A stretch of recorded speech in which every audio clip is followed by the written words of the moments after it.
Pinarangalan ang Light TV God's Channel of Blessings bilang Hall of Fame as most trusted news channel sa bansa ng Best Choice 2023 at 2024.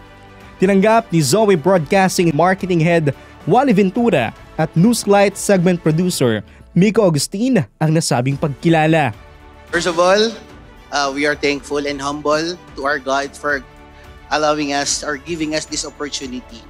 In behalf of our founder and vision keeper, Brother Eddie Villanueva, our General Manager and Vice President, Mr. Rene Gonzalez, to the Best Choice leadership headed by Chairman Wilfredo Limke Jr. We are so thankful. Ito na ang pangatlong beses na nakamit ng Light TV ang Most Trusted News Channel Award. Ayon kay Best Choice Award Chairman Wilfredo Limke Jr., napili nila ang Light TV dahil sa balanseng balita at mga programa nito. Well, Light TV is balanced.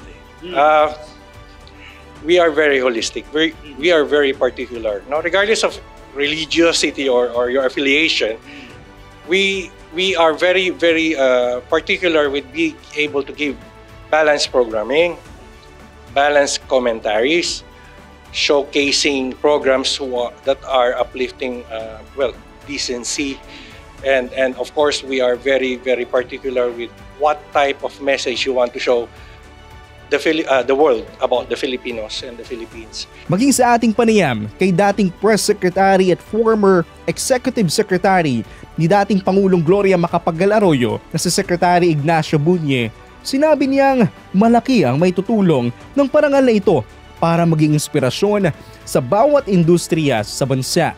Napakalaking may tutulong nito. This will serve as an inspiration for others who are excelling in their various fields. Kabilang din sa mga pinarangalan ng ilang mga kilalang personalidad na sina Ronel Yang. Like kong masasabi nga, I would like to use continuously this God's given talent and influence to give glory to God and maging magandang halimbawa sa mga kabataan. Quinay Mercado at Christian Bables. Ayon kay Light TV Marketing Head Wally Ventura, patuloy na sisikapin ng Light TV na ipakilala si Jesus sa sangkatauhan. Naniniwala kami na patuloy naming paninindigan ng aming misyon na we are advancing God's kingdom, hindi lamang po dito sa Pilipinas but in the whole world. At as I cite the verse Acts 13:47 that we are the light of the world. Pinaninindigan naman ng Light TV ang mandatong ibinigay sa atin ng Panginoon at ng mga tagapanood na patuloy kaming maghahatid ng katotohanan para sa mas komprehensibong pamamahayag. Hindi kami babali sa aming vision and mission. Una-una in proclaiming the good news and to advance the kingdom of God.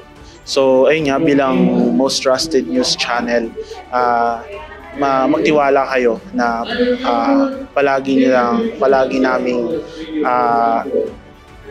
magbabalita ng totoo, tapat para sa information ng lahat. Isaiah Mirapuentes, Newslight.